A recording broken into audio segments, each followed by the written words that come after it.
internationale. SeneInfo International. abonné leen ci suñu chaîne YouTube ngir jot saa su nekk ay xibaar yu wér te wóor aju ci réew mi ak ci bitim réew. SeneInfo. Internautes de SeneInfo.net et SeneInfo International, bonjour, bienvenue au résumé de l'actualité de ce jeudi 13 août 2020. D'abord, les nouvelles du Sénégal. El Hadji Amadou Sey qui animait avec El Hadji Adi Wade sur la chaîne nationale, la RTS. L'importante émission Xew Xew Demb qui revient sur l'histoire du Sénégal est décédée hier. Une grosse perte qui nous rappelle cette célèbre citation d'Amadou Hampâté-Bâ. En Afrique, quand un vieillard meurt, c'est une bibliothèque qui brûle. La rédaction de SeneInfo présente ses condoléances à la famille éplorée.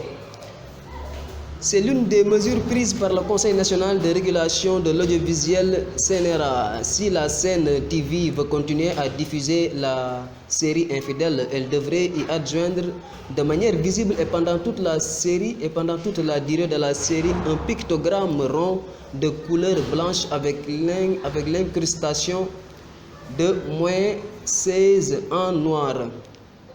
De plus, la série ne pourra pas être diffusée ou rediffusée avant 22h30. Mame Mactar Gueye et compagnie ont donc obtenu gain de cause dans la lutte qu'ils mènent contre la dépravation des mœurs. 20 cantines et 9 étals ont été emportés par un incendie qui s'est déclaré mercredi soir au marché central de Louga.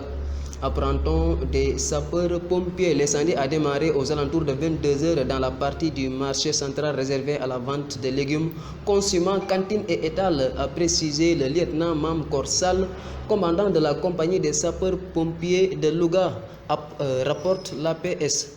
Invité de RFM Soir donc, Abdouli a annoncé que ses services ont donné un ultimatum à Orange pour revenir sur ces nouvelles offres décriées par les consommateurs. Selon le directeur général de l'ARTP, même si l'agence de régulation est à équidistance des opérateurs de télécommunications, les droits des consommateurs pour des services accessibles sont une préoccupation prioritaire pour le régulateur.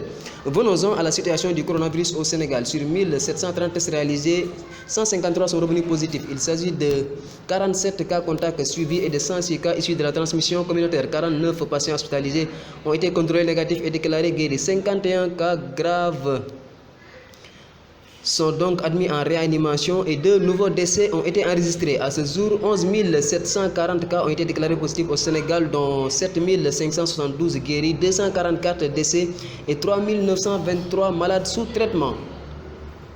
En Afrique, le département de l'immigration de la Gambie, avec le soutien de la Marine nationale gambienne, a arrêté 7 ressortissants sénégalais lundi pour avoir enfreint la réglementation sur l'état d'urgence ordonné dans le pays. Selon le commandant de l'équipe de patrouille, les personnes arrêtées ont utilisé un bateau local pour entrer dans le pays et à leur arrivée sur le site de débarquement en mer, elles ont été arrêtées et détenues au poste d'immigration de Lasso Wharf à Banjul. Des agents d'immigration de Gunjur, Kombo Sud, région de la côte ouest, ont également arrêté et expulsé 15 autres ressortissants sénégalais. En Côte d'Ivoire, si les directions des principaux partis d'opposition se sont gardées d'appeler à manifester, les organisations de jeunes de ces mouvements mobilisent leurs militants pour répondre à l'appel lancé par des leaders de la société civile. À Daoukro, fief du candidat et ex-président Henri Konan Bédié, des œufs ont déjà éclaté mercredi, faisant au moins un mort. Sur l'international, après avoir annoncé la découverte d'un premier vaccin contre la Covid-19, la Russie a rejeté l'inquiétude croissante de la communauté internationale sur la sécurité de son vaccin développé localement, qualifiant cette inquiétude de sans fondement. Mardi, la Russie a déclaré qu'un vaccin avait reçu une approbation réglementaire après moins de 2 mois de tests sur l'homme. Mais les experts n'ont pas tardé à soulever des inquiétudes quant à la rapidité des travaux concernant ce vaccin et une liste croissante de pays ont exprimé leur scepticisme. En Biélorussie, la répression se poursuit au lendemain d'une nouvelle nuit de manifestations contre la réélection du président Alexandre Loukachenko. Le ministère de l'Intérieur a annoncé ce jeudi 13 août avoir procédé à quelques 700 arrestations supplémentaires. Nous terminons par le sport. Le Paris Saint-Germain s'est qualifié pour les demi-finales de la Ligue des Champions ce mercredi soir en renversant l'Atalanta.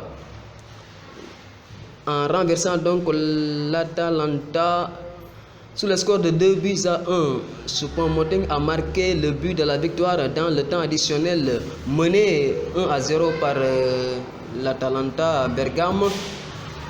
Jusqu'à la 90e minute, les joueurs de Thomas Tuchel ont refait le coup de Madrid lorsqu'il était parvenu à inscrire deux buts coup sur coup le 26 novembre dernier pour tenir le Real en échec. Une victoire très importante pour le Paris Saint-Germain car cela fait 25 ans que le PSG n'avait pas atteint les demi-finales de la Ligue des Champions. C'est tout pour aujourd'hui. Merci de votre attention.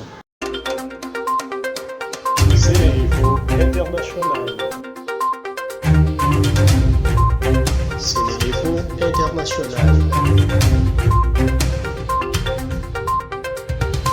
abonné leen ci suñu chaîne YouTube ngir jot saa su nekk ay xibaar yu wér te wóor aju ci réew mi ak ci bitim réew.